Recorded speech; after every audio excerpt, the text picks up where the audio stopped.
Terima kasih. Assalamualaikum warahmatullahi wabarakatuh. Selamat sore rekan-rekan sekalian.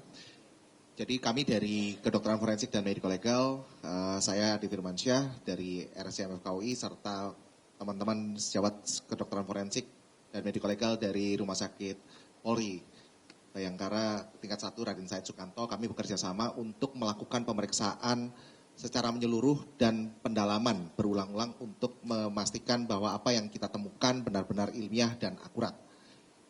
Karena kita lihat di sini bahwa pemeriksaan terhadap jenazah itu tidak saja bisa sendiri.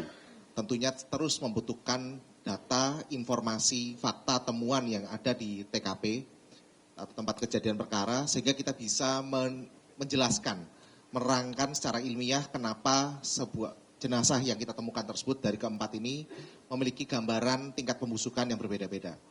Serta kita juga tentu mendapatkan informasi-informasi dari keterangan saksi-saksi bahwa kapan mulainya adanya tanda-tanda yang bisa mengarah kepada kematian sehingga bisa menjelaskan timeline atau waktu kapan terjadinya kematian tersebut.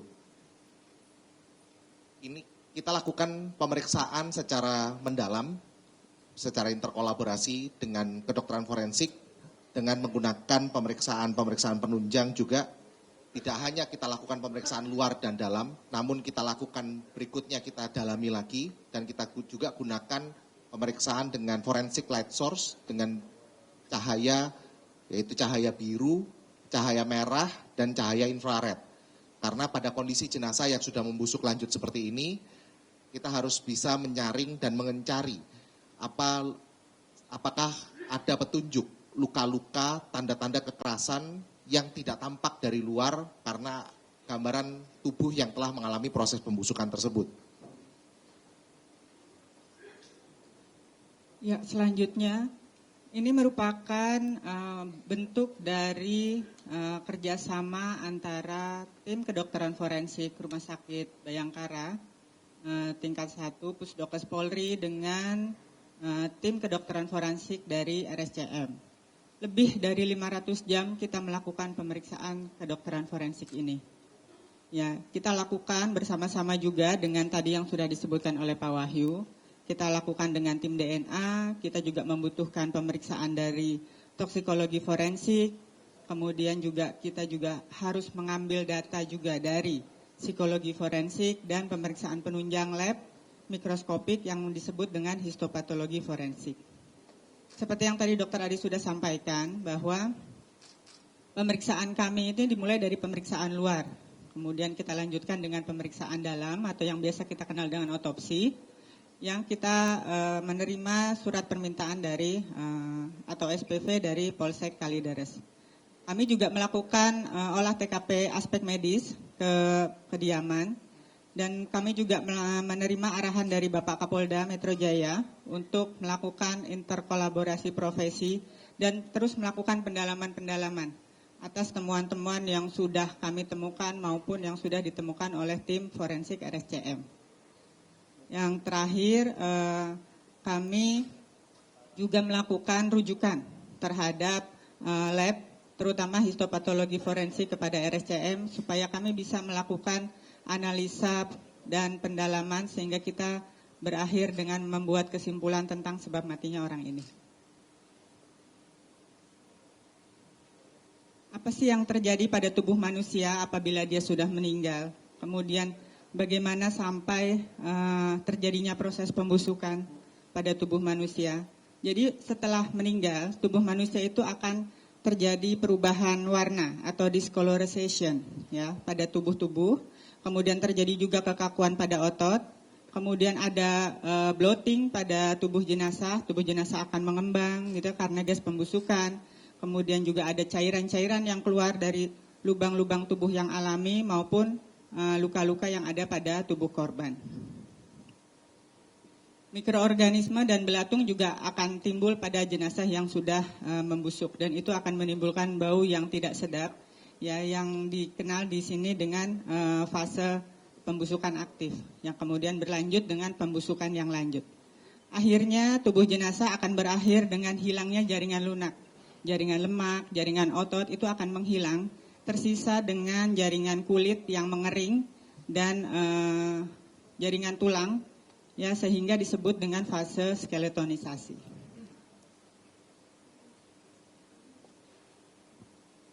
Hasil penyelidikan kami secara mendalam pada keempat jenazah ini, kita lihat setelah kita lakukan pemeriksaan luar dan dalam, kemudian kita lakukan pemeriksaan penunjang tadi dengan forensic light source, dan akhirnya pemeriksaan histopatologi forensik.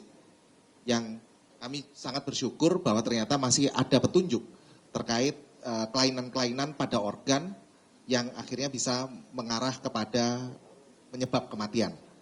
Di sini kita lihat pada Bapak Rudianto masih bisa kita temukan adanya gambaran perdarahan saluran cerna sekali, dan juga adanya bukti-bukti yang diduga sebagai infeksi saluran cerna.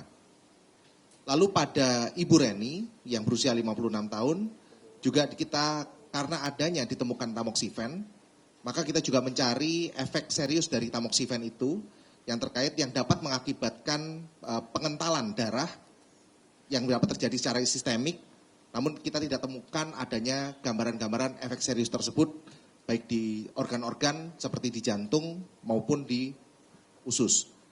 Namun juga kita lihat bahwa tamoxifen ini adalah sebuah petunjuk pengobatan yang digunakan baik itu untuk mengobati kanker payudara ataupun memberi efek untuk pencegahan sakit kanker payudara.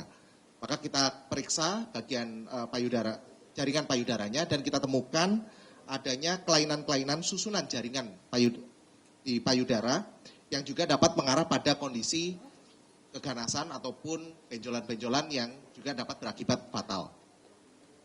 Pada Bapak Budianto dan Ibu Dian yang dengan memiliki tingkat pembusukan yang lebih dini, lebih awal dibanding Ibu Reni dan dengan Pak Rudianto, maka kami masih didapatkan adanya petunjuk yang sangat jelas, sehingga pada Bapak Budianto tanpa adanya gambaran serangan jantung baru maupun serangan jantung yang lama, serta jelas sekali adanya bukti adanya penyakit penebalan pembuluh nadi atau aterosklerosis bahkan pada di aorta hingga grade 3. Sedangkan pada Ibu Dian tampak sekali ada dari makroskopik, yaitu pada saat otopsi dan pada saat kita lakukan pemeriksaan histopatologi forensik didapatkan bukti yang sangat jelas adanya radang paru yang menahun atau radang paru yang kronis. Di sini yang disebut sebagai pneumokoniosis, serta juga adanya kavitas atau rongga di dalam paru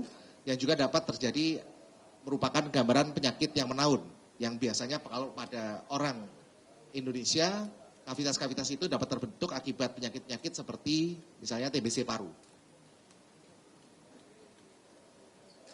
Kalau kita lihat kemarin adanya pada Bapak Budianto dan Ibu Dian, kita temukan adanya feses. Feses pun kemudian kita analisa. Di sini kalau saya dapat jelaskan bahwa ketika orang itu makan dan ketika berada di dalam rongga mulut selama 1-2 menit, kemudian makanan itu akan masuk ke lambung dan akan selesai atau keluar dari lambung setelah 6-8 jam. Masuk ke usus halus, jadi dalam kurun waktu 3-5 jam pasca kemakan, itu akan ketemu makan ada di usus halus untuk diserap. Dan kemudian dia akan masuk ke dalam usus besar dalam kurun waktu 5-10 jam, dan akhirnya sisanya akan dibuang. Dalam normalnya manusia itu akan buang air besar dalam kurun waktu 1-3 hari. Jadi kalau misalnya, dan pada jenazah ini kita temukan feses yang atau sisa makanan yang belum terbuang. Artinya paling lama 3 hari dari sejak makan terakhir maka yang bersangkutan meninggal dunia. Dari hasil analisa feses yang kita periksakan di laboratorium di Rumah Sakit Bayangkara, kita temukan bahwa feses tersebut mengandung karbohidrat dan serat, yang berarti komposisi makanan yang masuk ke dalam tubuh almarhum adalah dapat bersumber dari sumber-sumber makanan seperti nasi, karena nasi adalah makanan pokok orang Indonesia, atau bisa juga dari roti, gandum, dan juga sayur-sayuran. Maka di sini setelah itu semua terjadi, maka kita bisa nyatakan bahwa yang bersangkutan atau almarhum Budianto dan almarhum Dian telah makan setidaknya 3 hari sebelum yang bersangkutan meninggal dunia. Akhirnya dari beberapa temuan medis yang kita temukan, kemudian digabungkan dari hasil laboratorium forensik di Puslapfor, kita mengambil kesimpulan ilmiah bahwa urutan kematian dari 4 jenazah ini adalah yang paling awal adalah Bapak Rudianto, kemudian dilanjutkan dengan Ibu Reni, dan kemudian Bapak Budianto, dan terakhir adalah Mbak Dian. Dengan jelas dan yakin kami dapat menyatakan bahwa sebab kematian dari Bapak Rudianto dan Reni merupakan penyakit pada saluran cerna, dan untuk Ibu Reni adalah kelainan pada payudara. Sedangkan sebab kematian yang pasti dari Pak Budianto adalah serangan jantung yang baru atau akut. Untuk sebab kematian dari Ibu Dian merupakan gangguan pernafasan yang disertai dengan penyakit pernafasan yang kronis. Pada keempat jenazah secara yakin kami tidak menemukan tanda-tanda kekerasan maupun luka-luka pada keempatnya. Dan ditemukannya analisa feses, yaitu ditemukannya karbohidrat dan serat pada analisa feses pada Bapak Budianto dan Mbak Dian, itu sudah menyingkirkan asumsi bahwa mereka berdua meninggal karena kelaparan. Demikian dari kami, Bapak. Terima kasih.